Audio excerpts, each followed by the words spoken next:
ஆண்டவராகிய இயேசு கிறிஸ்துவின் கிருபையும் சமாதானமும் உங்கள் அனைவரோடும் கூட என்றென்றைக்கும் இருப்பதாக. தலைப்பு: நான் உன்னை விட்டு விலகுவதும் இல்லை, உன்னை கைவிடுவதும் இல்லை. ஏசாயா 51ஆம் அதிகாரம் 13ஆம் வசனம் முதல் 23ஆம் வசனம் வரை. இந்த வேத பகுதியில் கர்த்தருடைய ஜனங்கள் மிகுந்த சந்தோஷப்படும்படி கர்த்தர் சில வார்த்தைகளை கொடுத்திருக்கிறார். அது நமக்கு மிகவும் சந்தோஷத்தை கொடுக்கக்கூடிய வார்த்தைகள். இது நீண்ட காலம் காத்திருந்து நாம் பெற்றுக்கொள்கிற வார்த்தைகள். நீண்ட காலம் நாம் எதை எதிர்பார்த்திருந்தோமோ அது நமக்கு கிடைத்தால் எப்படி இருக்கும்? மிகவும் சந்தோஷமா இருக்கும். அதை நம்மால் சொல்லவே முடியாது. அந்த அளவுக்கு சந்தோஷப்படுவேன். அது போல இந்த வேத பகுதியில் கர்த்தர் சொல்லுகிற செயலா இருக்கிறது. அதாவது கர்த்தர் நமக்காக எழும்பி அவர் நம் சத்துருக்களை முறியடித்து போடுவேன் என்று சொல்லுகிறார். இந்த வேத பகுதி முழுவதும் அவர் நமக்காக யுத்தம் செய்வதையும், அவர் நமக்காக நம் சத்துருக்களிடத்தில் பழி வாங்குவதையும், நம் துன்பத்திற்கு அப்படியென்றால் நம் துன்பத்திற்கு முடிவு வந்தது என்று பொருள். நம் துன்பத்திற்கும் பாடுகளுக்கும் போராட்டங்களுக்கும் நீண்ட கால யுத்தங்களுக்கும் முடிவு வந்தது. மங்களகரமான வார்த்தை இந்த வார்த்தைகள் சொல்லப்பட்டிருக்கிறது. இந்த வசனத்தில் சொல்லப்பட்டிருக்கிறது. இவைகள் நம் மனதிற்கு ஒரு புத்துணர்ச்சியையும், இறந்தவர்களுக்கு உயிர் வந்தது போல ஒரு உயிர்த்தெழுதலையும், நம் மனம் ஒரு உயிர்த்தெழுதலை அனுபவிக்கிறது என்று சொல்லலாம். சரீர பிரகாரமாக அல்ல, மனப்பூர்வமாய் ஒரு உயிர்த்தெழுதலை நமக்கு வருகிறது. அப்படிப்பட்ட வார்த்தைகளை கர்த்தர் இந்த வேத பகுதியில் நமக்கு கொடுத்திருக்கிறார். அதாவது உங்களை துன்பப்படுத்துகிறவர்கள் ஓயாமல் துன்பப்படுத்தி கொண்டிருக்கும் போது நீங்கள் தொடர்ந்து ஏன் பயப்படுகிறீர்கள் என்று கர்த்தர் கேட்கிறார். நாம் பயந்து கொண்டிருக்கிறோம். நமக்கு சத்துருக்களாய் இருக்கிற மனிதர்களை பார்த்து பயப்படுகிறோம். அவர்களை ஆளுகை செய்கிற பொல்லாத இருளின் கிரியைகளை நாம் பார்த்து பயப்படுகிறோம். இந்த பயத்தை தூக்கி போடுங்கள், நான் இருக்கிறேன் என்று கர்த்தர் சொல்லுகிறார். நாம் மற்ற மனிதர்களுக்கோ பொல்லாத கிரியைகளுக்கோ பயப்பட்டால் அது கர்த்தருக்கு கனவீனமான செயலா இருக்கிறது. கர்த்தரை கனப்படுத்துகிற செயல் அல்ல. கர்த்தருக்கு அது புகழ்ச்சியை உண்டாக்காது. கர்த்தருக்கு புகழ்ச்சி உண்டாக்குகிற, மகிமை உண்டாக்குகிற செயல்களையே நாம் செய்ய வேண்டும். எப்பொழுதும் நாம் பிற மனிதர்களுக்கு பயப்படக்கூடாது. அவர்கள் எந்த அளவுக்கு கொடுமை செய்தாலும் சரி, எப்படி நம்மை கொடுமைப்படுத்தினாலும், பாடுகளை கொடுத்தாலும், துன்பப்படுத்தினாலும் பயப்படக்கூடாது. தைரியமாய் எதிர்த்து நிற்க வேண்டும். அப்பொழுது கர்த்தர் நம்மை பாதுகாக்க முடியும். அதுதான் அவருக்கு விருப்பமா இருக்கிறது. நாம் பயந்து கொண்டிருந்தால் கர்த்தர் விலகி விடுவார். உலக காரியங்களுக்கும் பொல்லாத மனிதர்களுக்கும் பயப்படுவது பொல்லாத இருளின் கிரியையாய் இருக்கிறது. அது பாவம். பயப்படுகிறவர்கள் பரலோக ராஜ்யத்திற்குள் பிரவேசிக்க முடியாது என்று வெளிப்படுத்தல் சொல்லப்பட்டிருக்கிறது. 8ஆம் வசனத்தில் பயப்படுகிறவர்கள் அக்னி கடலிலே போடப்படுவார்கள் என்று சொல்லப்பட்டிருக்கிறது. எந்த மனிதனுக்கும் பயப்படக்கூடாது. எந்த தீமைக்கும் பயப்படக்கூடாது. நாம் பயப்பட வேண்டியது கர்த்தர் ஒருவருக்கே. கர்த்தருக்கு பயந்து அவருக்கு அடங்கி நடக்க வேண்டும். மற்றபடி மனிதர்களின் கற்பனைகளுக்கும் கட்டளைகளுக்கும் அவர்களுடைய சொல்லுக்கும் அவர்களுடைய செயல்களுக்கும் பயப்படக்கூடாது. அவர்கள் எதை பேசினாலும் எதிர்த்து நிற்க வேண்டும். தீமைக்கு எப்பொழுதும் எதிர்த்து நிற்க வேண்டும். நன்மையான காரியங்களை வரவேற்கவும் தவறக்கூடாது. இப்படியாக நாம் வாழ வேண்டும். நம்மை துன்பப்படுத்துகிறவர்கள் நாம் கர்த்தருடைய வழிகளில் நீதிமான்களாய் வாழும்போது, நீதியின் காரியங்களை நாம் செய்யும் பொழுது, அதற்கு விரோதமாய் நாம் தவறு செய்யாத போது, நாம் தவறு செய்யவில்லை, முழுமையாய் தேவ சித்தத்தை நாம் நிறைவேற்றிக் கொண்டிருக்கும் போது நமக்கு விரோதமாய் ஜனங்கள் எழும்பினால் அவர்களை கர்த்தர் நீக்கி போடுவார். அவர்கள் அக்கிரமங்களை ஒழிய பண்ணுவார். அவர்களுடைய துன்மார்க்க செயல்களை அழித்து போடுவார். கர்த்தர் இப்படியாக செய்வேன் என்று இந்த வேத பகுதியில் சொல்லியிருக்கிறார். இஸ்ரவேலர்கள் பாபிலோனில் சிறைப்பட்டு போயிருந்தார்கள். அப்பொழுது அதை குறித்து கர்த்தர் சொல்லுகிறார். அது நமக்கும் பொருந்தும். அதாவது சிறைப்பட்டு போனவர்கள் தீவிரமாய் விடுதலை ஆவான் என்று கர்த்தர் சொல்லுகிறார். பாபிலோனில் இருந்து விடுதலையாக்கப்பட்டு இஸ்ரவேலர்கள் மீண்டுமாய் இங்கு வருவார்கள். ஏசாயா தீர்க்கதரிசியின் காலத்தில் சொல்லப்பட்ட தரிசனம் இது. அங்கிருந்து அவர்கள் புறப்பட்டு எருசலேமுக்கு வருவார்கள் என்று சொல்லப்பட்டிருக்கிறது. நம்முடைய வாழ்க்கைக்கும் இந்த வசனம் பொருந்தும். நாமும் பாபிலோனில் இஸ்ரவேலர் அடிமைப்பட்டது போல பாவத்திற்கும் தீய கிரியைகளுக்கும் தீய பழக்க வழக்கங்களுக்கும் இச்சைகளுக்கும் அடிமைப்பட்டு கிடக்கிறோம். இது நம்மை கர்த்தர் இப்படிப்பட்ட காரியங்களில் இருந்து கர்த்தர் நமக்கு விடுதலையை தருகிறார். பாவத்திலிருந்து நமக்கு விடுதலையை தருகிறார். தீய பழக்க வழக்கங்களில் இருந்து விடுதலை தருகிறார். பொல்லாத மனிதர்களின் கொடுமைகளில் இருந்து நமக்கு விடுதலை தருகிறார். பொல்லாத மனிதர்களின் கொடுமை நிமித்தம் நம்மை அடிமைப்படுத்தி அவர்கள் நம்மை சித்திரவதை செய்து கொண்டிருப்பார்கள். அப்படிப்பட்டவர்களிடம் இருந்து நமக்கு கர்த்தர் விடுதலையை தருவேன் என்று சொல்லுகிறார். நாம் தைரியமாய் இருப்போம், பயப்படக்கூடாது. தைரியமாய் எதிர்த்து நின்று கர்த்தருக்கு பிரியமானவர்களாய் வாழ்வோம். கர்த்தர் விடுதலை ஆக்குவேன், நான் இருக்கிறேன், நான் செய்வேன் என்று சொல்லுகிறார். அவன் கிடங்கிலே சாவதும் இல்லை, அவன் அப்பம் குறைவுபடுவதும் இல்லை என்று சொல்லுகிறார். கர்த்தரை நம்பி இருந்தால் நாம் சிறைப்பட்டு போய் இருந்தாலும் அதிலிருந்து நம்மை கர்த்தர் விடுதலையாக்குவார். நமக்கு அப்பமும் குறைந்து போகாது, அந்த சிறையிருப்பிலேயே மரித்தும் போக மாட்டோம். நம்மை கர்த்தர் காப்பாற்ற இருக்கிறார். உன் தேவனாய் இருக்கிற கர்த்தர் நானே என்று சொல்லுகிறார். நம்முடைய தேவனாகிய கர்த்தர் அவரே என்று சொல்லுகிறார். அவர் நான் இருக்கிறேன், நான் தான் உன் தேவனாகிய கர்த்தர், நீ ஏன் பயப்படுகிறாய், தைரியமாய் இரு என்று கர்த்தர் சொல்லுகிறார். நான் உன் தேவன், நீ தைரியமாய் இரு என்று சொல்லுகிறார். அலைகள் கொந்தளிக்கத்தக்கதாக, கடல் அலைகள் கொந்தளிக்கத்தக்கதாக கடல்களை சமுத்திரத்தை குலுங்க பண்ணுகிறவர் அவர். சமுத்திரத்தை குலுங்க பண்ணுவாராம், குலுக்கி விடுவாராம் கர்த்தர். அவ்வளவு பெரியவர். சமுத்திரத்தையே குலுக்கி விடுவார் என்றால் நம் வாழ்க்கை எம்மாத்திரம்? நாம் எவ்வளவு சிறியவர்கள், நம்முடைய பிரச்சனைகள் எவ்வளவு சிறியது. எல்லாவற்றையும் கர்த்தர் மாற்றி போடுவார். அவர் மிகவும் பெரியவர். நாம் கர்த்தரை நம்பலாம், தைரியமாய் இருக்கலாம். நான் வானத்தை நிலைப்படுத்தி பூமியை அஸ்திபாரப்படுத்தி சீயோனை நோக்கி நீ என் ஜனம் என்று சொல்வதற்காக நான் என் வார்த்தையை உன் வாயிலே அருளி என் கரத்தின் நிழலினாலே உன்னை மறைக்கிறேன் என்று கர்த்தர் சொல்லுகிறார். அவர் நமக்கு வார்த்தையை தருகிறார். வானத்தை பார்க்கும் பொழுது பூமியும் அதில் உள்ள கோள்களும் சூரியனை சுற்றி கொண்டிருக்கிறது. இது நமக்கு தெரியும். விஞ்ஞான காலத்தில் நாம் பல காரியங்களை அறிந்து வைத்திருக்கிறோம். அப்படியாக அது சுற்றி கொண்டு வருகிறது. அதற்கு அடுத்ததாக நாம் சற்று வெளியே பார்க்கும் பொழுது இதே போல பல சூரிய குடும்பங்கள் இருக்கிறது. அதையெல்லாம் சேர்த்தால் கேலக்சி என்று சொல்லுவோம். அந்த கேலக்சி, பல கேலக்சிகள் சேர்ந்தது யூனிவர்ஸ் என்று சொல்லுவோம். இந்த யூனிவர்ஸ் ஒன்றுதான் என்று சொல்லப்பட்டு வந்தது. இப்பொழுதோ அதே போல அநேகம் யூனிவர்ஸ்களும் இருக்கிறது என்று சொல்லப்படுகிறது.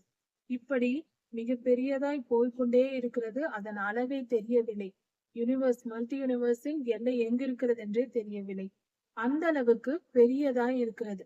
இப்படிப்பட்ட இந்த ஸ்பேஸை, இந்த வானத்தை கர்த்தர் நிலைப்படுத்தி வைத்திருக்கிறார். எது எது எங்கு இருக்க வேண்டும், எப்படி சுழல வேண்டும், எந்த வேகத்தில் சுழல வேண்டும் என்று கர்த்தர் நிர்ணயித்தபடி எல்லாம் அதன் செயல்களை செய்து கொண்டிருக்கிறது. இவ்வளவு பெரிய ராஜ்யத்தை அவர் ஆண்டு கொண்டிருக்கிறார். இது ஆச்சரியமாய் இருக்கிறது, அற்புதமாய் இருக்கிறது, நம் கண்களுக்கு புரியாததாய் இருக்கிறது.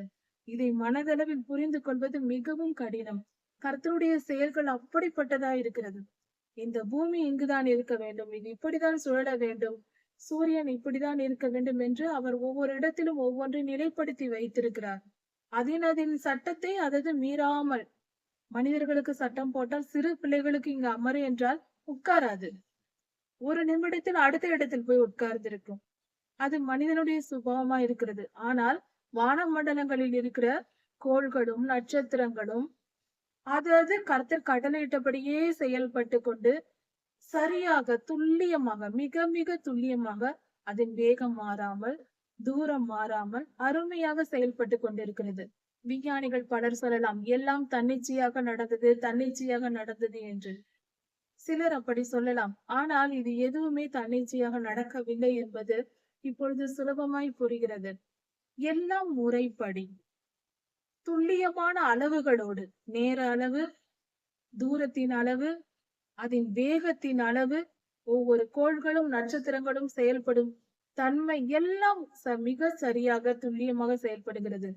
ஆயிரம் ஆயிரம் ஆண்டுகளாக ஒரே சீரான வேகத்தில் கோள்கள் சுற்றுகிறது, நட்சத்திரங்கள் செயல்படுகிறது என்றால் ஒரு ஆளுகைக்குள் இருப்பதினால் தான் அப்படி செயல்பட முடியும் அல்லவா? தானாக தோன்றி தானாக வருவது என்றால் அது வானத்தில் எல்லாம் ஒவ்வொன்றாக திரிந்து கொண்டிருக்கும். அப்படி அல்ல. எல்லாம் முறைப்படி சுற்றி கொண்டு ஒரு வட்டத்திற்குள்ளேயே அடங்கி இருக்கிறது. அதை அடக்கி ஆளுகிறவர் யார்?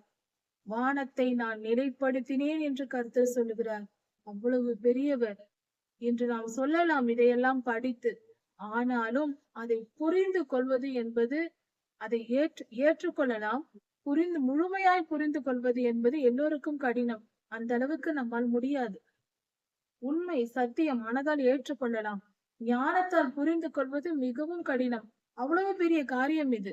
ஒருவேளை பரலோகத்திற்கு சென்றால் அங்கு போய் நேரில் எல்லாவற்றையும் நாம் பார்க்கும்போது நம்மால் முழுமையாய் புரிந்து கொள்ள முடியலாம்.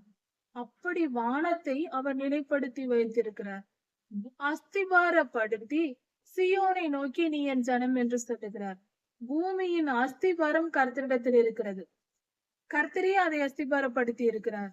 பூமியின் உள்பகுதியில் கோர் என்று சொல்லுவார்கள். உட்பகுதி உட்கருவில் அக்னி ஜுவாலைகள் கொதித்து கொண்டு அக்னி குழம்பாய் இருக்கிறது என்று விஞ்ஞானிகள் கண்டுபிடித்திருக்கிறார்கள்.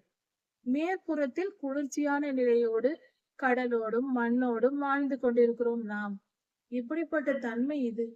இப்படியாக ஒரு பந்துக்குள் உள்பகுதியில் நெருப்பு, மேல் பகுதியில் தண்ணீரும் நிலமும் இருப்பது போல கர்த்தர் எவ்வளவாய் அற்புதமான படைப்பை இது செய்திருக்கிறார். பூமியை அஸ்திபாரப்படுத்தியது அவர்தான். வானத்தை நிலைப்படுத்தியது அவர்தான். அப்படி செய்து சியோனை நோக்கி என் ஜனம் என்று சொல்லுகிறார். சியோன் என்றால் கர்த்தருடைய பிள்ளைகள். நம்மை பார்த்து கர்த்தர் சொல்லுகிறார், நீ என் ஜனம், நீ எனக்கு சொந்தமானவள், நீ எனக்கு சொந்தமானவன் என்று சொல்லுகிறார். இது எப்படிப்பட்ட காரியமா இருக்கிறது? நீ எனக்கு சொந்தமாக வேண்டும், உன்னை நான் என் ஜனம் என்று சொல்ல வேண்டும். அதற்காக நான் என் வார்த்தையை உன் வாயில் அருளி கரத்தின் நிழலினால் உன்னை மறைத்துக் கொள்ளுகிறேன் என்று சொல்லுகிறார். நாம் கர்த்தருடையவர்களாய் இருக்க வேண்டும் என்றால் கர்த்தருடைய வார்த்தை நமக்குள் இருக்க வேண்டும். பரிசுத்த ஆவியானவர் நமக்குள் இருக்க வேண்டும். அப்படி இருக்கும்படியாக கர்த்தர் நம்மை மாற்றி அவர் வார்த்தையை நமக்கு முதலில் கொடுத்து நம்மை பாதுகாத்துக் கொள்கிறார். அவருடைய திருக்கரங்களின் நிழலினால் நம்மை பாதுகாத்துக் கொள்கிறார். நிழலால் அவருடைய கரங்கள் நம்மை பாதுகாக்கிறது. அவருடைய திருக்கரங்கள் நம் மேல் தாங்கி இருக்கிறது.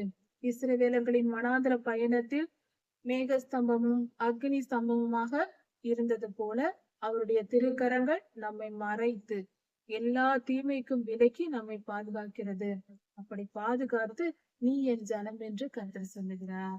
எழும்பு எழும்பு, கர்த்தருடைய உக்கிரத்தின் பாத்திரத்தை அவர் கையில் வாங்கி குடித்திருக்கிற எருசலேமே, எழுந்து நில்.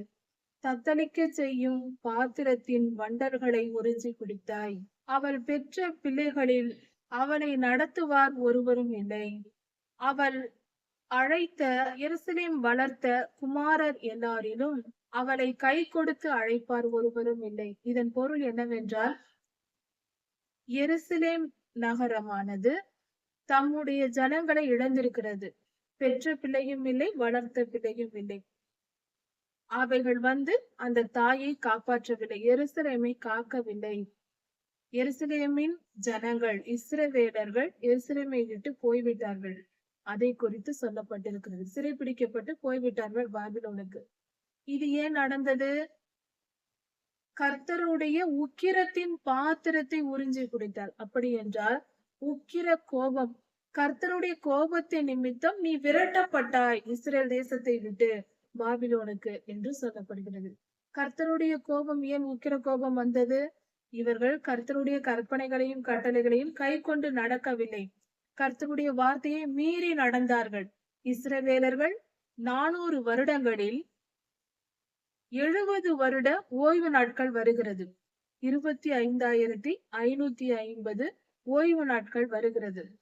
400 வருடங்களில் 25,550 ஓய்வு நாட்கள் வருகிறது. தோராயமாக இஸ்ரவேலர்கள் அனுசரிக்கும் ஓய்வு நாட்கள் முறைமைப்படி, அதாவது ஒவ்வொரு வாரத்திலும் இறுதி நாள் ஓய்வு நாள், 7 வாரங்களுக்கு பின்பு வரும் பெரிய ஓய்வு நாள் ஒன்று. அது மட்டுமல்லாமல் பண்டிகை நாட்களில் 7 பண்டிகைகளிலும் கொடுக்கப்பட்டிருக்கிற பண்டிகைகள் இதையெல்லாம் சேர்த்து பார்க்கும்போது 61 ஓய்வு நாட்கள் ஒரு வருடத்திற்கு வருகிறது. இப்படியாக பார்க்கும்போது 400 வருடங்களில் வரும் நாட்களின் எண்ணிக்கை 25,550 ஓய்வு நாட்கள் உள்ளன. இதை வருடமாக மாற்றினால் 70 வருடங்கள் வருகிறது. இஸ்ரவேலர்கள் 400 வருடங்கள் ஓய்வு நாட்களை அனுபவிக்கவில்லை, ஆசரிக்கவில்லை. அதனால் அந்த ஓய்வு நாட்களின் எண்ணிக்கைக்கு சமமாக 70 வருடங்களை கர்த்தர் இஸ்ரவேல் தேசத்தை விட்டு அவர்களை பாபிலோனுக்கு விரட்டி போட்டார். அப்படி விரட்டி அனுப்பிவிட்டார். இந்த 70 வருடங்களும் அவர்கள் பாபிலோனில் இருந்ததினால் இஸ்ரேல் தேசம் ஓய்ந்து கிடந்தது. எந்த செயல்களும் செய்யப்படவில்லை, எந்தவித வேலையும் செய்யப்படாமல் தேசம் விழுந்து கிடந்தது, பாழாய் கிடந்தது. இப்படி கர்த்தர் அவர் கட்டளைகளை கை கொண்டு நடக்காததினால், இஸ்ரவேலர்கள் நடக்காததினால் அதற்கு பதிலாக இப்படி தண்டனையை கொடுத்தார். அதைதான் கர்த்தர் சொல்லுகிறார், இப்படி நீ தவறு செய்தாய், கோபம் மூட்டினாய், அதனால் இந்த தண்டனையை நீ பெற்றாய். அந்த தண்டனையை அனுபவித்து முடித்தாயிற்று. 70 வருடங்கள் முடிந்து விட்டது. அதன் பின்பு கர்த்தர் பேசுகிறார், இப்படி நீ செய்ததினால் இப்படிப்பட்ட பாடுகள், உன் செயல்களினால் தான் இப்படிப்பட்ட துன்பங்கள் உனக்கு வந்தது. உனக்கு பரிதபிக்கிறவன் யார்? எல்லாம் நடந்தது, நீ அடிமைப்பட்டு பாபிலோனில் கிடக்கிறார், சிறைப்பிடிக்கப்பட்டு பாபிலோனில் இஸ்ரவேலர்கள் இருக்கிறார்கள். உன்னை பார்த்து பரிதபிக்கிறவர் யார்? ஐயோ பாவம் என்று உன்னை பார்த்து இரக்கப்பட்டு பரிதாபம் காட்டுகிறவர் யார்? பாழ்கடிப்பும் சஞ்சாரமும் பஞ்சமும் பட்டயமும் ஒரே நாளில் வந்தது. பட்டயமும் வந்தன. யாரை கொண்டு உனக்கு ஆறுதல் செய்வேன்? உன் குமாரர்கள் மயங்கி விழுந்தார்கள். வீதிகளின் முனைகளிலே, ஒவ்வொரு முச்சந்திகளிலே உன் பிள்ளைகள் விழுந்து கிடந்தார்கள் என்று சொல்லப்பட்டிருக்கிறது. கர்த்தருடைய உக்கிரத்தினாலும் அவருடைய கண்டிப்பினாலும் இப்படி உன் பிள்ளைகள் முச்சந்திகளில் மயங்கி விழுந்து கிடக்கிறார்கள். கர்த்தருடைய கோபத்தின் நிமித்தம் ஒரு கொள்ளை நோயோ தொற்று நோயோ ஏதோ வந்து திடீரென்று ஜனங்கள் மரித்து மயங்கி இப்படியாக அங்கங்கு விழுந்து கிடக்கிறார்கள். இப்படி நடந்தது. ஆகையால் சிறுமைப்பட்டவளே, மதுபானம் குடியாமல் வெறி கொண்டவளே, எருசலேம் நகரத்தை பார்த்து, ஒரு ஊரை பார்த்து கர்த்தர் சொல்லுகிறார், மதுபானம் குடித்தால்தான் வெறி வரும் எல்லோருக்கும், குடிக்காமலே நீ வெறி கொண்டிருக்கிறாயே என்று சொல்லுகிறார். பொல்லாத எந்த ஆவியும் இல்லாமலே இப்படிப்பட்ட காரியங்களை நீ செய்கிறாயே என்று பொருள். அப்படிப்பட்டவளே, நீ கொஞ்சம் கேள் என்று சொல்லுகிறார். எருசலேமை நோக்கி பேசுகிறார் கர்த்தர். கர்த்தராகிய உன் ஆண்டவரும் தம்முடைய ஜனத்துக்காக வழக்காட போகிறவருமான உன் தேவனும் ஆனவர் சொல்லுகிறதாவது, உன்னுடைய கர்த்தர், உன்னுடைய தேவன் தம்முடைய ஜனங்களுக்காக வழக்காட போகிறவர். அப்படிப்பட்ட நான் உனக்கு சொல்லுகிறேன் என்று சொல்லுகிறார். இதோ தத்தளிப்பின் பாத்திரத்தை உன் கையில் இருந்து நான் எடுத்து போடுகிறேன் என்று கர்த்தர் சொல்லுகிறார். எருசலேமுக்கு பிடித்திருந்த தத்தளிப்பின் பாத்திரம், என்ன செய்வதென்று புரியாத ஒரு நிலை, துன்ப நிலை, துக்க நிலை, மிகுந்த தத்தளிப்பு, சமாதானம் இல்லாத ஒரு சூழ்நிலை அப்படி இருந்ததல்லவா, அதை நான் எடுத்து போடுகிறேன் என்று கர்த்தர் சொல்லுகிறார். எருசலேமே, உன் தத்தளிப்பின் பாத்திரத்தை நான் எடுத்து போடுகிறேன், அது உன்னை விட்டு நீங்கி போகிறது, விடுதலை ஆவாய் என்று சொல்லுகிறார். எருசலேம் என்று சொல்லும் பொழுது, தத்தளிப்பின் பாத்திரம் என்று சொல்லும் போது, துன்பத்திலும் துயரத்திலும் பாடுபட்டு கொண்டிருக்கிற உலகெங்கும் இருக்கிற கர்த்தருடைய ஜனங்களை குறிப்பிடுகிறது. கர்த்தரை நம்பி கர்த்தரையே நோக்கி கொண்டிருக்கிற ஜனங்கள் படுகிற பாடுகள், அவர்கள் செய்த தவறுகளின் நிமித்தம், நம்முடைய பாவங்களின் நிமித்தம் நியாய தீர்ப்புகள் வருகிறது. அதனால் நாம் துன்பப்பட்டு துடித்துக் கொண்டு தத்தளித்துக் கொண்டு இருப்போம். தத்தளிப்பு என்றால் என்ன செய்வதென்று தெரியாத நிலை. தண்ணீரில் மூழ்கிவிட்டு எழுந்திருக்க முடியாமல் தத்தளிப்போம். அதுபோல துன்பத்தில் நாம் மூழ்கி கொண்டு என்ன செய்வதென்று தெரியாது, அந்த துன்பத்திலிருந்து தப்பித்துக் கொள்ள வழி தெரியாமல் தத்தளித்துக் கொண்டு கிடக்கிற நிலை இருக்கிறது அல்லவா. அப்படிப்பட்ட நிலையில் நாம் இருந்தால் நம்மை கர்த்தர் சொல்லுகிறார், இதோ அதை நான் நீக்கி போடுகிறேன், உன் தத்தளிப்பு உன்னை விட்டு நீங்கி போகிறது, நீ விடுதலையாக போகிறாய் என்று சொல்லுகிறார். இனி என் உக்கிரத்தின் பாத்திரத்தை நீ குடிப்பதில்லை, அதாவது இனிமேல் என் கோபத்தை நீ பார்க்க மாட்டாய் என்று சொல்லுகிறார். என் கோபத்தை உனக்கு நான் காட்ட மாட்டேன், நான் உன்மேல் கோபமாய் இருக்க மாட்டேன் என்று சொல்லுகிறார். இதை விட வேற என்ன வேண்டும் நமக்கு? கர்த்தருடைய கோபத்தினால் வரும் நியாய தீர்ப்புகள் நமக்கு இல்லை. அப்படி என்றால் மிகப்பெரிய சந்தோஷம். நமக்கு துன்பம் வருகிறது என்றால் கர்த்தர் கோபப்பட்டு அடித்தால் தான் உண்டு. வேறு யாரும் அடிக்க கர்த்தர் விட மாட்டார். அவர் நம்மை பாதுகாத்துக் கொள்வார். அவரும் நம்மேல் கோபப்படவில்லை என்றால் தப்பித்தோம் பிழைத்தோம், இனி துன்பம் என்பது இல்லை என்று பொருள். தத்தளிப்பு, பாடுகள், வேதனைகள், வலிகள், துயரம் எல்லாம் நீங்கி போயிற்று, கர்த்தர் நம்மை விடுதலையாக்கி விட்டார் என்று பொருள். உன்னை பார்த்து உன் எதிரிகள் ஒரு காலத்தில் சொன்னார்கள், நீ கொஞ்சம் குனிந்து கொள், உன் முதுகில் ஏறி நாங்கள் நடந்து போக வேண்டும் என்று சொல்லிய ஜனங்கள் இருப்பார்கள் என்று சொல்லுகிறார். நடந்திருக்கும். நம்மேல் நம்மை குனிய வைத்து நம் முதுகில் ஏறி நடப்பது போல நம்மை துன்பப்படுத்தி, நம்மை மிதித்து, நமக்கு மேலே எழும்பி நின்று நம்மை பாடுபடுத்தின ஜனங்கள் இருக்கிறார்கள் அல்லவா, நம்முடைய சத்துருக்கள். அவர்களுக்கு கர்த்தர் ஒன்றை கொடுக்கிறேன் என்று சொல்லுகிறார். நம்மை இத்தனை காலம் கொடுமைப்படுத்தி நம் துன்பங்களுக்கு காரணமாய் இருந்தவர்கள், நாம் ஒரு தவறும் செய்யாதிருக்கும் பொழுது நம்மை கொடுமைப்படுத்தி, சித்திரவதைப்படுத்தி, நம்மை அடிமைப்படுத்தி, நொறுக்கி, நம்மை துன்பத்திலும் துயரத்திலும் வருடங்களாக, பல வருடங்களாக கொடுமைப்படுத்தின ஜனங்கள் இருக்கிறார்கள் அல்லவா, அவர்களுக்கு கர்த்தர் ஏதோ ஒன்றை கொடுக்க போகிறாராம். அது என்னவென்றால், நமக்கு அவர்கள் என்ன செய்தார்களோ அதையெல்லாம் அவர்களுக்கு கொடுக்க போகிறாராம். ஒரு பந்தை தூக்கி மேலே போட்டால் அது திரும்பி கீழே அதே பந்து தான் வரும். அது போல கர்த்தருடைய ஜனமாகிய நம்மை, கர்த்தரை நம்பி இருக்கிற நம்மை அவர்கள் கொடுமைப்படுத்தினார்கள் அல்லவா, நமக்கு துன்பத்தை கொடுத்தார்கள் அல்லவா, நம்மளை தத்தளிக்க வைத்து வாழ்க்கையே வேண்டாம் என்று சொல்லும் அளவுக்கு நம்மை கொடுமைப்படுத்தி பார்த்தார்கள் அல்லவா, அதே நிலை அவர்களுக்கு திரும்பி வருகிறது என்று கர்த்தர் சொல்லுகிறார். கர்த்தர் நீதி உள்ளவர், ஒருபோதும் விட மாட்டார், யாரையும் விட மாட்டார். யாருக்கும், ஒவ்வொருவருக்கும் அவரவருடைய செயல்களுக்கு ஏற்ற பலனை கொடுக்க அவர் வருகிறார். நிச்சயம் இன்றே செய்ய போகிறார். இந்த வாக்குத்தத்தத்தின்படி நம் சத்துருக்கள் நம்மை படுத்தின பாடுகளின் வலிகளை அவர்கள் உணரப் போகிறார்கள். அவர்கள் கொடுமைப்படுத்தும் போது அதன் வலி அவர்களுக்கு தெரியாது, படுகிற நமக்கு தான் தெரியும். அந்த வலியை இனி அவர்கள் புரிந்து கொள்ள போகிறார்கள். நமக்கு வந்த துன்பங்கள், நம்மை அவர்கள் படுத்தின பாடுகள் எல்லாம் அவர்களுக்கு வரப்போகிறது. கர்த்தர் நம்மை மீட்டுக் கொண்டார், நம் பாடுகளை நீக்கி போட்டார், அவர்களை நீதியாய் நியாயம் தீர்ப்பார். சந்தோஷமாய் இருப்போம், சமாதானமாய் இருப்போம். கர்த்தர் நம்மை பார்த்து கொள்கிறார். அவர் நம் நீதிக்கேற்ற பலனை நமக்கு தருவார். கர்த்தர் குற்றமில்லாத ரத்தம் சிந்துதல் எனும் பாவத்தை அவர் விட மாட்டார், பழி வாங்கியே தருவார். நாம் தவறு செய்து அதனால் நம்மை ஒருவர் தண்டித்திருந்தால் அது வேறு. நாம் ஒரு குற்றமும் செய்யாமல் பரிசுத்த கிரியைகளை செய்யும் பொழுது நமக்கு விரோதமாய் செயல்பட்டார்கள், கர்த்தருடைய ஊழியத்திற்கு, ஜெபிப்பதற்கு, வேதம் வாசிப்பதற்கு, இப்படி எல்லா காரியத்திலும் எதிர்த்து நின்றார்களானால் அவர்கள் நம்மை எதிர்க்கவில்லை, தேவ சித்தத்திற்கு விரோதமாக, தேவனுக்கு விரோதமாய் எதிர்த்திருக்கிறார்கள். அவர்களை நிச்சயம் கர்த்தர் பழி வாங்குவார். கவலைப்பட வேண்டாம். இத்தனை காலம் பட்ட பாடுகளின் கண்ணீரை எல்லாம் துடைத்து போடுங்கள். உங்கள் வேதனைகளை எல்லாம் தூக்கி எறிந்து விடுங்கள்.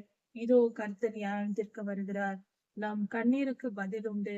நம் கண்ணீரை துருத்தியில் அடைத்து வைத்திருக்கிற தேவன் நிச்சயம் பார்த்து கொள்வார். நமக்கு நிச்சயம் விடுதலையை தருவார்.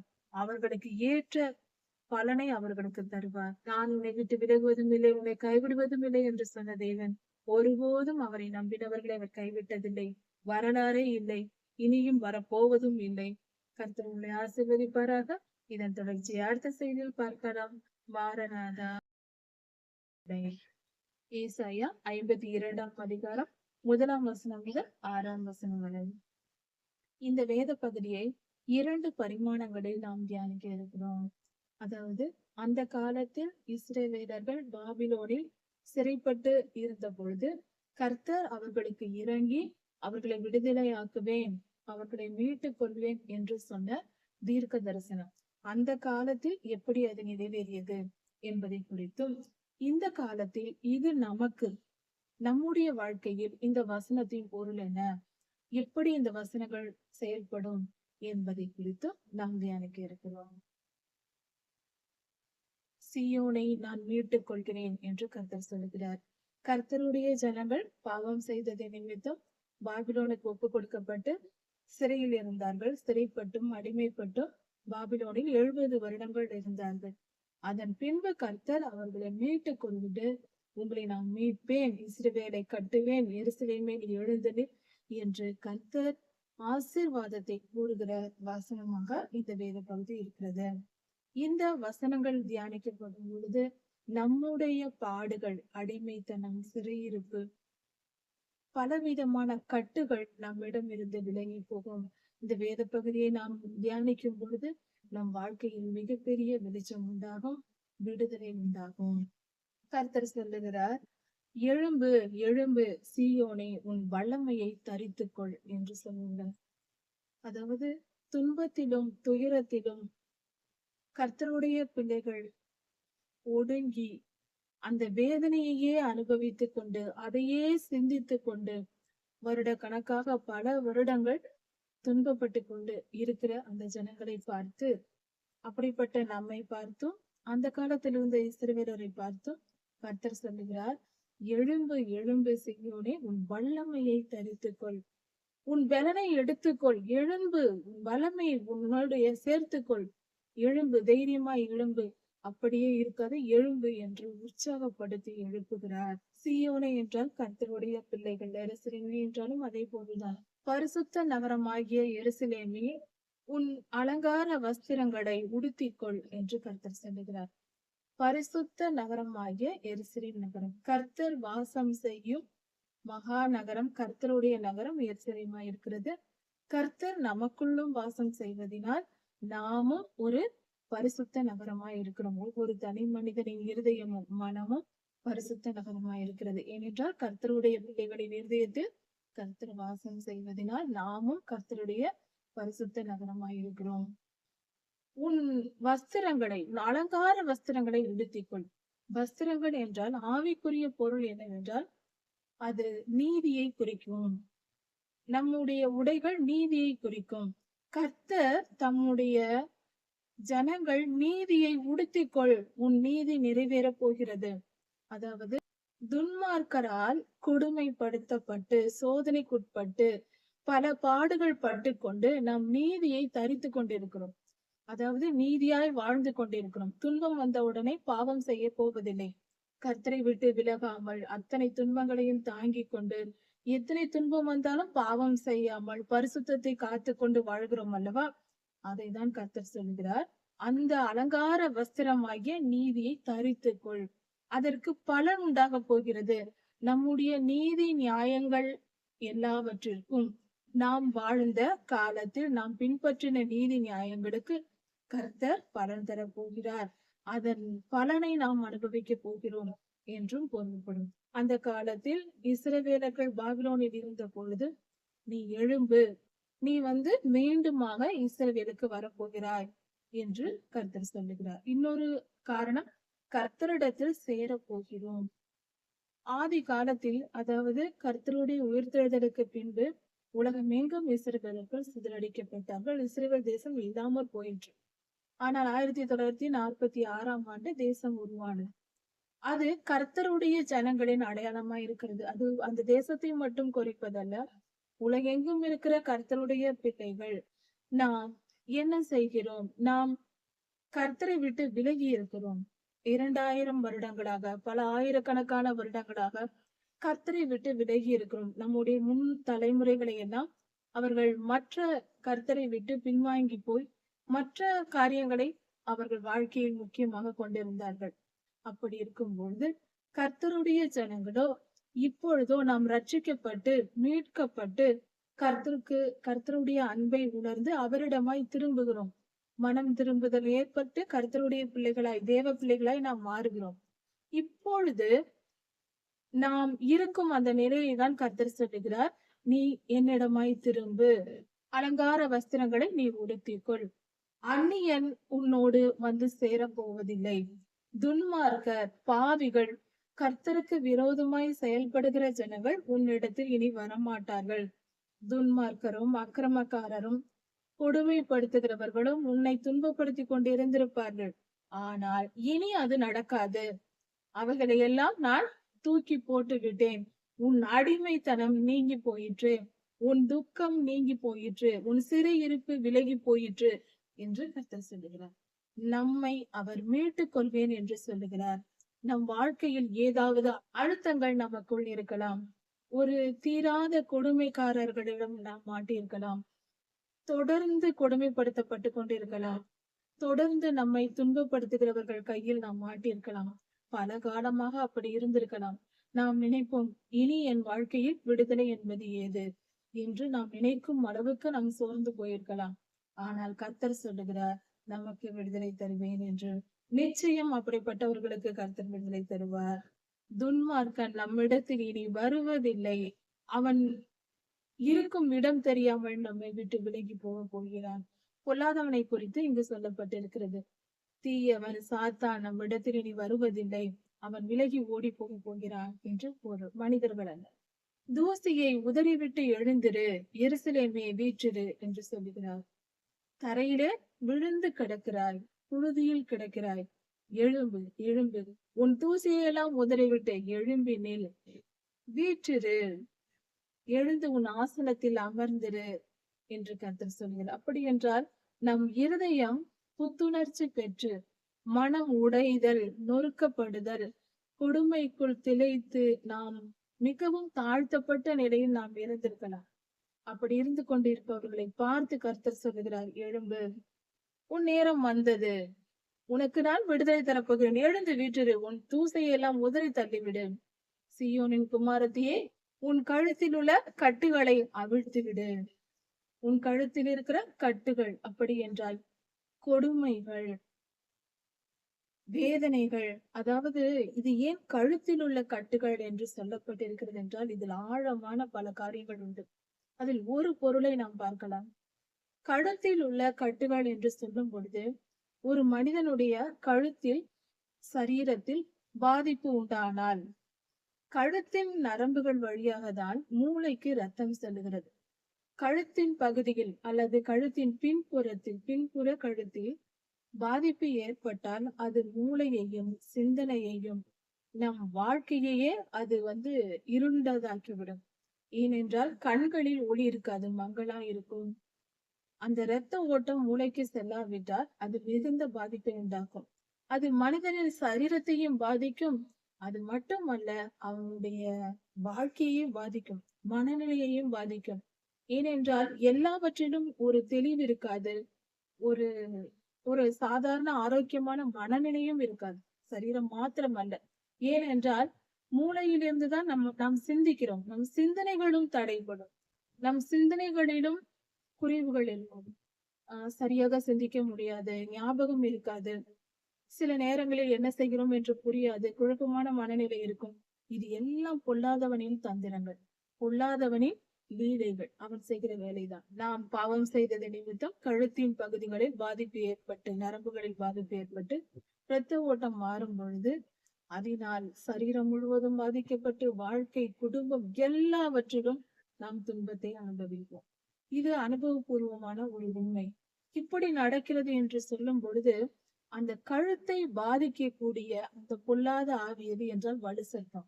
இந்த வலு சர்ப்பம் என்பது ஆவிகள், பொல்லாத ஆவிகள் பல இருக்கலாம். ஆனால் வலு சர்ப்பம் என்பதே லூசிபர் என்பவன். எல்லா ஆவிகளுக்கும் தலைமையாய் இருக்கிற சாத்தானானவன். அவனுடைய உருவம் நமக்கு ஆதியிலேயே சொல்லப்பட்டிருக்கிறது. ஆதியாகமம் 3ஆம் அதிகாரத்தில் வலு சர்ப்பம் என்று. அவன் பாம்பு ரூபம் கொண்டவன். அவன் கழுத்தில் சுற்றி கொண்டால், அவன் கழுத்து பகுதியை பாதித்தால், அவனுடைய தொடுதல் மனிதனுடைய கழுத்தில் இருந்தால், அவன் மிகவும், எல்லா ஆவிக்கும் அவன்தான் தலைமையகம் அல்லவா? அவன் படுத்தும் பாடுகள் கொஞ்சம் நெஞ்சம் அல்ல. மிகுந்த துன்பத்தை அந்த மனிதன் சந்திப்பான் தன் வாழ்க்கையில். இது ஒரு நாள் 2 நாள் அல்ல, பல வருடங்கள் அப்படியாக நடக்கும். துன்பத்தை அனுபவித்துக் கொண்டிருப்போம். அந்த வேதனைகள் பெரியதா இருக்கும்.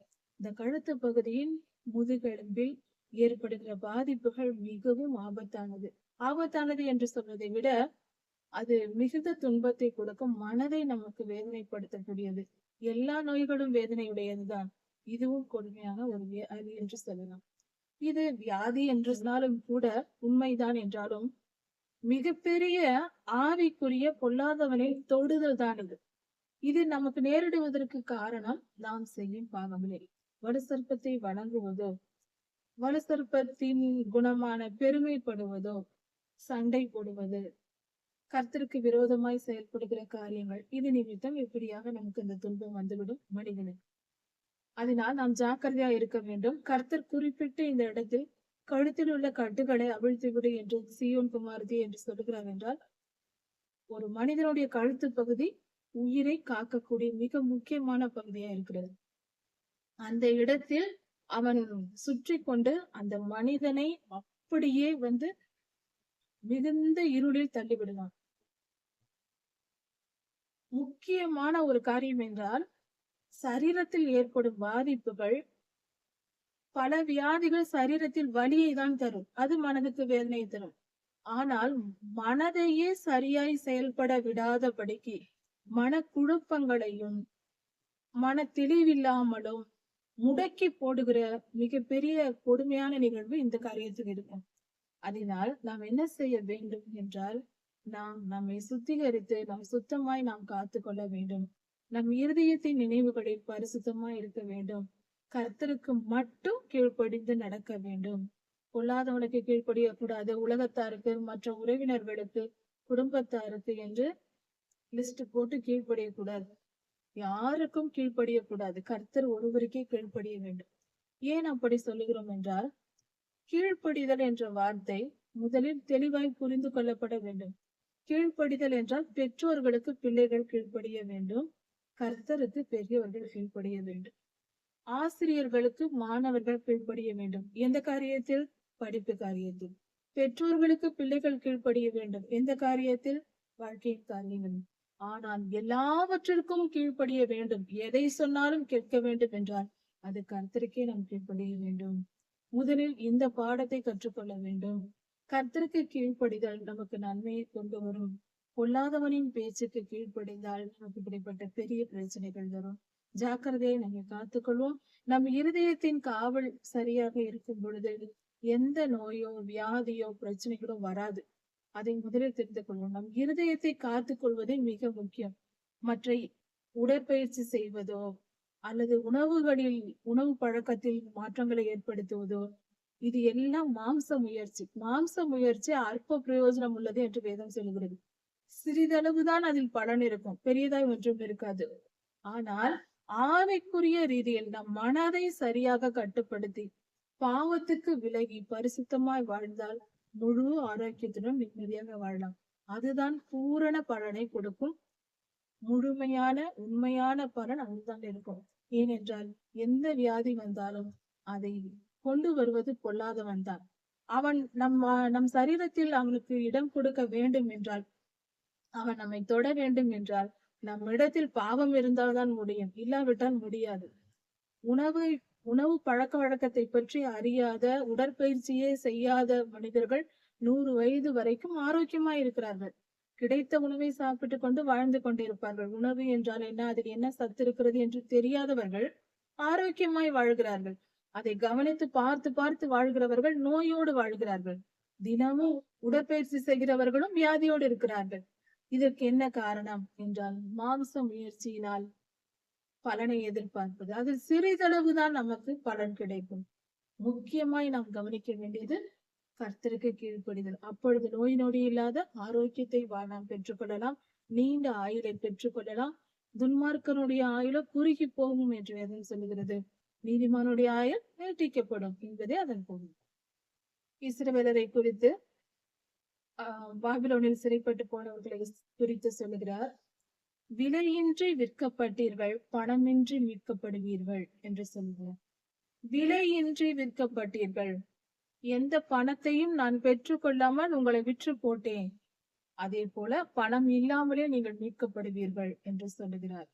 இதன் பொருள், இஸ்ரவேலர்கள் செய்த பாவத்தின் நிமித்தமே கர்த்தர் பொல்லாத மனிதர்கள் துன்மார்க்கரோடு அசிரியர்களுக்கு விற்றுவிட்டார். அவர் இடம் கர்த்தருடைய பாதுகாப்பு இஸ்ரவேலரை விட்டு விலகிற்று.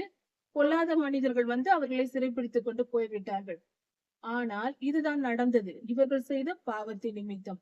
ஓய்வு நாள் அனுசரிக்காமல் 400 வருடங்கள் வாழ்ந்தது நிமித்தம் இப்படி நடந்தது. இதில் கவனிக்க வேண்டிய ஒரு முக்கியமான காரியம் என்னவென்றால், இவர்களுடைய மீட்பும் பணம் இல்லாமல் நடந்தது.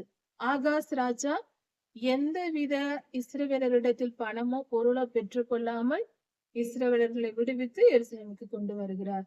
இப்படி நான் செய்வேன் என்று நடப்பதற்கு முன்பே கர்த்தர் சொல்லுகிறார். பூர்வத்தில் ஜனங்கள் தங்கும்படி எகிப்துக்கு போனார்கள். இஸ்ரவேலர்கள் யோசேப்பையாவின் காலத்தில், இஸ்ரவேல் ஐயா உயிரோடு இருக்கும் போது அவருடைய முதிர் வயதில் யோசேப்பையா மூலமாக எகிப்திற்கு போகிறார்கள். எகிப்தியர்களோ அசீரியன் அவர்களை ஒடுக்கினான் என்று சொல்லப்பட்டிருக்கிறது. எகிப்தியர்கள் அங்கு 400 வருடங்கள் இஸ்ரவேலரை ஒடுக்கினார்கள், அடிமைப்படுத்தினார்கள், கொடுமைப்படுத்தி வேலை வாங்கினார்கள். காரணமே இல்லை. இவர்கள் எந்த தவறும் செய்யாத பொழுது இவர்களை அவர்கள் ஒடுக்குவதற்கு ஒரே ஒரு காரணம் அவர்கள் என்னவென்றால், இவர்கள் தவறு செய்து விட்டார்கள் என்ற காரணம் அல்ல. இஸ்ரவேலர்கள் ஏதாவது தவறு செய்து அதன் மூலமாக அவர்களை அடிமைப்படுத்தவில்லை. இவர்கள் ஒரு தவறும் செய்யவில்லை. இஸ்ரவேலர்கள் எகிப்தியருக்கு எந்த தொந்தரவும் கொடுக்காமல் இவர்கள் சந்தோஷமாய் நிம்மதியாய் இவர்களும் வாழ்ந்தார்கள், மற்றவர்களையும் வாழ விட்டார்கள். கர்த்தருடைய ஜனங்கள் எப்பொழுதும் பிறருக்கு துன்பம் செய்ய நினைக்க மாட்டார்கள். அதுதான் உண்மை. இன்று வரை நடந்து கொண்டிருக்கிறது. இந்த காலத்திலும் இதே கதைதான் நடக்கிறது. இஸ்ரவேலர்கள் ஒரு தவறும் செய்யவில்லை என்று நான் அல்ல, கர்த்தரை சொல்லியிருக்கிறார். முகாந்திரம் இல்லாமல் அசீரியன் அவர்களை ஒடுக்கினான். சரி, முகாந்திரம் இல்லாமல், காரணமே இல்லாமல் ஏன் அவர்களை ஒடுக்க வேண்டும்? பொறாமைதான் காரணம். இஸ்ரவேலர்கள் பழகி பெருகினார்கள். அதனால் உனக்கு என்ன நஷ்டம்? எகிப்தியர்களுக்கு இஸ்ரவேலர் பெருகியதினால் என்ன நஷ்டம்? இஸ்ரவேலர்கள் செழிப்பாய் கர்த்தருடைய ஆசீர்வாதத்தின்படி கர்த்தருக்கு கீழ்ப்படிந்து வாழ்ந்தார்கள். கர்த்தர் அவர்களை ஆசீர்வதித்தார். ஜனக்கூட்டமாய் பெருகினார்கள். இவர்கள் பெருகியதை பார்த்து பொறாமைப்பட்ட எகிப்தியர்கள் இவர்களை கொடுமைப்படுத்தினார்கள். நியாயமான ஏதாவது ஒரு காரணம் இருக்கிறதா? இல்லை. இப்படிதான் நடந்தது. இன்றும் இந்த உலகத்தில் கர்த்தருடைய ஜனங்கள், ஒரு குடும்பம், கிறிஸ்தவ குடும்பம் இருக்கிறது என்றால், ஒரு ஊரில், ஒரு கிராமத்தில், ஒரு தெருவில் இருக்கிறது என்றால், அவர்கள் என்ன செய்வார்கள்? துதித்து ஆராதித்து கர்த்தரை மகிமைப்படுத்தி ஜெபிப்பார்கள். பிறருக்கு நன்மை செய்வார்கள். கர்த்தருடைய அன்பை எடுத்து சொல்வார்கள். எந்த தொந்தரவும் எந்த உண்மையான கிறிஸ்தவர்களும் மற்றவர்களுக்கு செய்வதில்லை. ஆனாலும் மற்றவர்கள், கர்த்தரை அறியாத மக்கள் இவர்களை எதிர்த்து கொண்டே இருப்பார்கள். பலர் இப்படிப்பட்ட குணங்களுடையவர்களா இருக்கிறார்கள். இவர்கள் தான் ஒரு தவறும் செய்யவில்லை, ஒரு தொந்தரவும் செய்யவில்லை. அப்படி இருக்க இவர்கள் ஏன், மற்றவர்கள் ஏன் கர்த்தருடைய பிள்ளைகளை எதிர்க்கிறார்கள்? பொறாமைதான் காரணம். இவர்கள் செழிப்பாய் இருக்கிறார்கள், இவர்கள் குடும்பம் ஒற்றுமையாக இருக்கிறது, இவர்கள் சந்தோஷமா இருக்கிறார்கள். ஏன் இந்த எண்ணம்? இது இஸ்ரவேலருக்கு நடந்தது. யோசேப்பையா அவருடைய தகப்பனின் அன்பை பெற்றிருந்தார். என்ன நடந்தது? அவர்கள் யோசேப்பையாவின் அண்ணன்கள் பொறாமைப்பட்டு யோசேப்பையாவை கொடுமைப்படுத்தினார்கள், குடியில் போட்டார்கள், அடிமையாக விற்றார்கள். இப்படியெல்லாம் நடந்தது. பொறாமை குணம், துன்மார்க்கரின் குணம் பொறாமையா இருக்கிறது. அதை நம்மிடத்தில் இல்லாதபடி நம் இருதயத்தை விட்டு அகற்ற வேண்டும். மற்றவரை பார்த்து பொறாமைப்படக்கூடாது. அப்படி என்றால் நாம் தாழ்ந்த நிலையில் இருக்கிறோம் என்று பொருள் அல்லவா? கர்த்தருடைய ஜனங்கள் எப்பொழுதும் ஒற்றுமையாக உயர்ந்த ஸ்தானத்தில் தான் நாம் இருப்போம். கர்த்தர் நம்மை உயர்த்தி தான் வைக்க தெரியப்படுவார். அப்படி இருக்க அடுத்தவர்களை பார்த்து பொறாமைப்படுவது என்பது கேவலமான குணம். நாம் ஒன்றும் தாழ்ந்தவர்கள் அல்ல. கர்த்தருடைய பிள்ளைகள் எல்லோரும் உயர்ந்தவர்கள் தான். கர்த்தருடைய ஜனமாய் இருக்கிறோம். இந்த ஒரு வார்த்தை போதாதா? நாம் வாழ்க்கையில் தலை நிமிர்ந்து நடக்க கர்த்தருடைய ஜனம், இது போதும். வேறு எதுவும் தேவையில்லை. படிப்பு, புகழ், அந்தஸ்து, பணம், இது எல்லாம் மாய்மாலமானது. கர்த்தருடைய ஜனமாய் நாம் இருப்பதே மேன்மையானது. அந்த மேன்மை நமக்கு இருக்கும் பொழுது மற்றவரை பார்த்து நாம் ஏன் பொறாமைப்பட வேண்டும்? மிகவும் தவறு. அதை விட்டு விடுவது. இப்படி இஸ்ரவேலர்களை எகிப்தியர் கொடுமைப்படுத்தி ஒடுக்கினார்கள் என்று கர்த்தர் சொல்லுகிறோம். அதன் பின்பு இப்பொழுதோ, அதாவது எருசலேமிலிருந்து பாபிலோனுக்கு 70 வருடம் அடிமையாக கொண்டு போகப்பட்டார்கள் அல்லவா? அந்த காலத்தை குறித்து கர்த்தர் பேசுகிறார். இப்பொழுதோ எனக்கு இங்கே என்ன இருக்கிறது? என் ஜனங்கள் விருதாவாய் கொண்டு போகப்பட்டார்கள். காரணமே இல்லாமல் கொண்டு போகப்பட்டார்கள் இந்த தேசத்தை விட்டு. இப்பொழுதும் இவர்கள் பாபிலோனியருக்கு என்ன தீமை செய்தார்கள்? ஒன்றும் செய்யவில்லை. எசேக்கியா ராஜாவின் காலத்தில் பாபிலோனிலிருந்து பலர் வந்திருந்தார்கள். சில மனிதர்கள் வந்தார்கள். அவர்களுக்கு பொக்கிஷத்தை எல்லாம் எசேக்கியா ராஜா திறந்து காட்டினார். அவர்களுக்கு என்ன தீமை செய்தாரா? விருந்து கொடுத்து அனுப்பினார். இந்த நல்ல செயலுக்கு இவர்கள் போய் மீண்டும் புறப்பட்டு வந்து எசேக்கியா ராஜாவின் குமாரனுடைய நாட்களில் மீண்டும் வந்து இஸ்ரவேலை கொள்ளையடித்து பாபிலோனுக்கு சிறைப்பிடித்துக் கொண்டு போய்விட்டார்கள் இஸ்ரவேலரை. இப்பொழுதும் நியாயமான காரணம் எதுவும் இஸ்ரவேலர் மேல் இல்லை. இவர்கள் குற்றம் செய்யவில்லை. இது ஆதி முதல் நடந்து கொண்டுதான் இருக்கிறது. ஒரு குற்றமும் செய்யாமல் அடிபடுவதும் துன்பப்படுவதும் இஸ்ரவேலருக்கு வழக்கமா இருக்கிறது. இஸ்ரவேலரை துன்பப்படுத்துகிறவர்கள் இதை நினைத்து பார்ப்பதில்லை. பொறாமைதான் காரணம். கர்த்தருடைய ஜனங்கள் என்றாலே இந்த பொறாமைப்படுகிற மனிதர்களால் பாதிக்கப்பட்டு கொண்டுதான் இருக்கிறார்கள். அந்த காலத்திலிருந்து இன்று இந்த நாள் வரைக்கும் கர்த்தருடைய ஜனங்களின் மேல் மற்றவர்கள் பார்த்து பொறாமைப்படுவது என்பது மிகவும் இயல்பு. அப்படி பொறாமைப்படாமல் இருந்தால்தான் அதிசயமா இருக்கிறது. எல்லா தேசங்களிலும் எல்லா காலத்திலும் இப்படி ஒரு ஒற்றுமையை பார்க்கவே முடியாது. கர்த்தருடைய ஜனங்கள் மேல் பொறாமைப்படுகிற கூட்டம் இருந்து கொண்டேதான் இருக்கிறது. ஏனென்றால் கர்த்தரால் ஆசீர்வதிக்கப்பட்டவர்கள். நாம் ஆசீர்வாதத்தை அனுபவிக்கிறோம். அது பிறருக்கு பொறாமையை உண்டு பண்ணுகிறது. கர்த்தர் தம் ஜனங்களை உயர்த்தி வைப்பதினாலும் ஆசீர்வதிப்பதினாலும் தான் இது நடக்கிறது.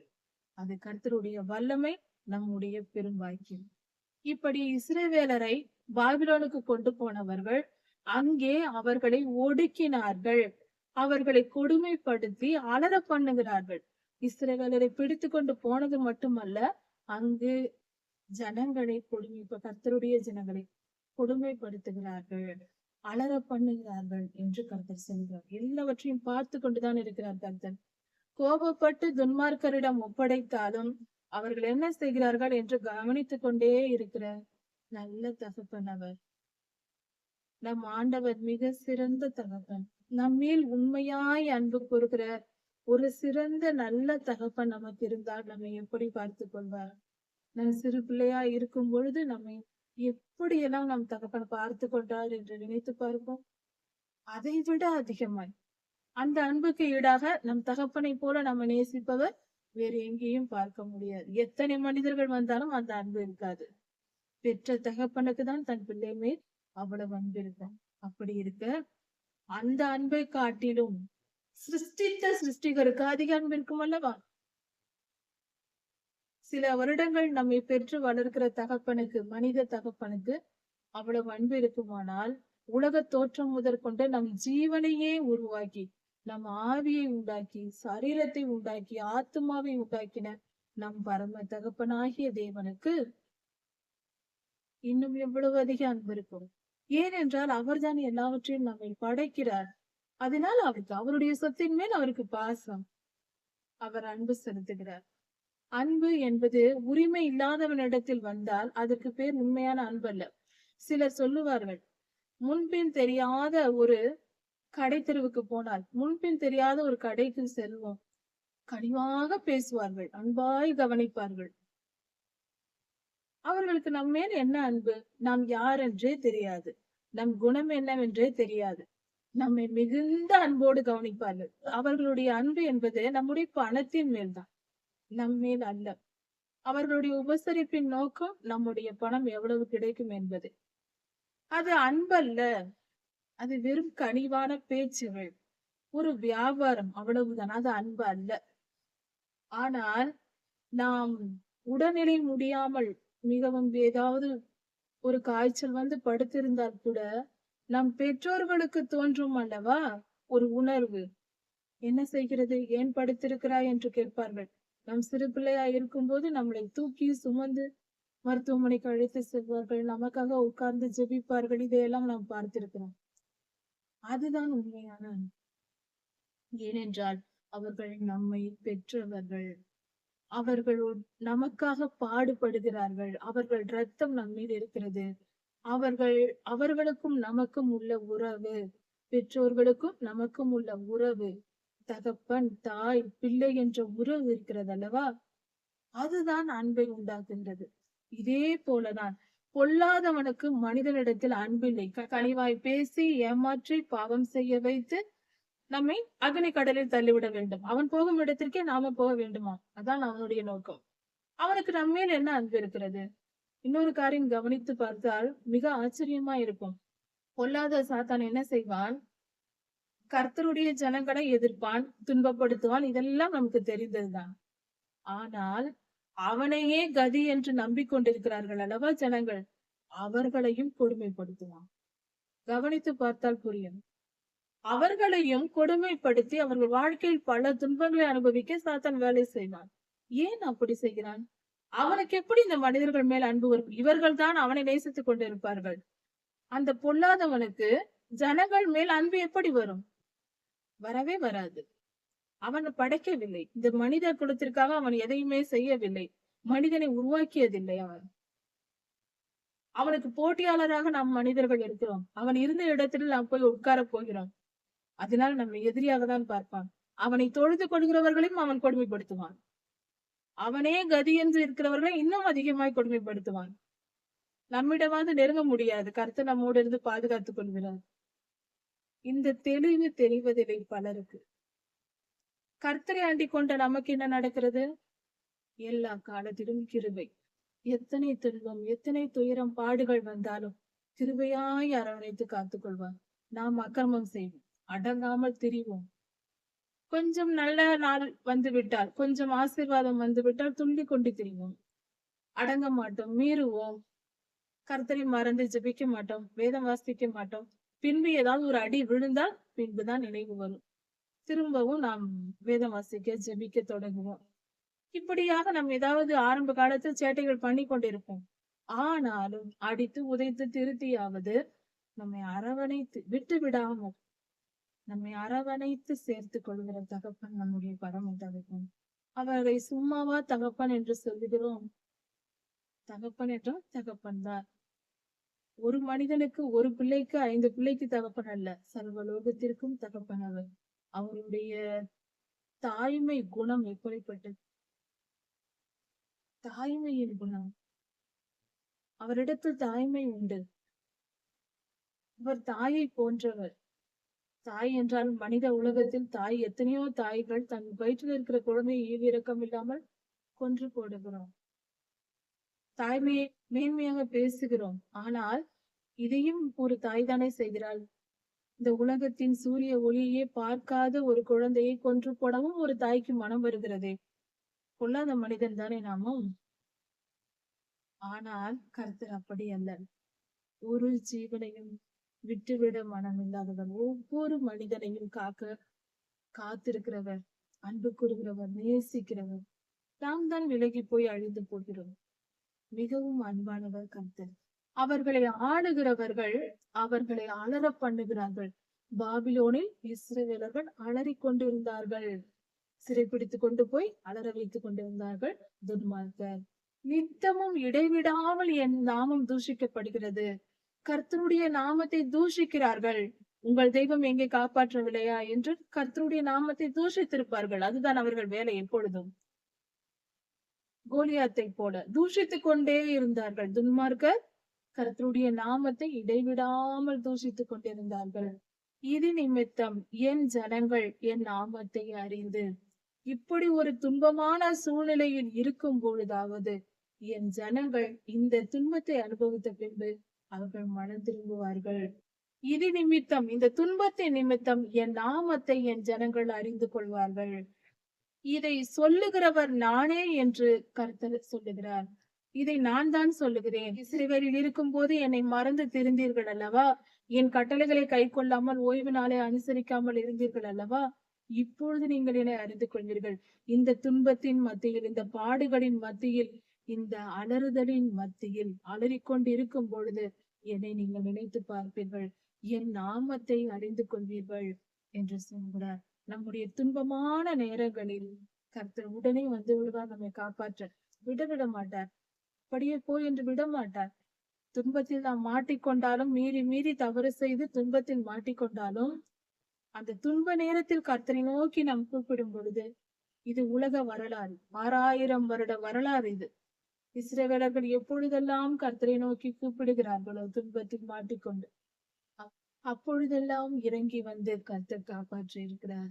இன்றும் நம்மை அப்படிதான் காப்பாற்றிக் கொண்டிருக்கிறார். எப்பொழுதும் காப்பாற்றுவார். அவர் நல்ல தகப்பன். இதோ இங்கே இருக்கிறேன் என்று கர்த்தர் சொல்லுகிறார். இப்பொழுது இவர்கள் கூப்பிடும் பொழுது கர்த்தர் வந்து இதோ நான் இங்கே இருக்கிறேன் என்று சொல்லுகிறார். அவர் வந்து விட்டார். அவர் நம் மத்தியில் இருக்கிறார். கர்த்தருடைய வார்த்தைகள் இவைகள். அவர் நம்மை மிகவும் நேசிக்கிறார். நம்முடைய துன்ப நேரத்தில் நம்மை காக்கிற தேவனாய் இருக்கிறார். கர்த்தருடைய அன்பை நாடுவோம், அவரை விசுவாசிப்போம், அவருக்கு கீழ்ப்படிந்து நடப்போம், பாவத்தை விட்டு விலகுவோம். கர்த்தர் ஆசீர்வதிப்பாராக. இதன் தொடர்ச்சியை அடுத்த செய்தியில் பார்க்கலாம். வாங்க.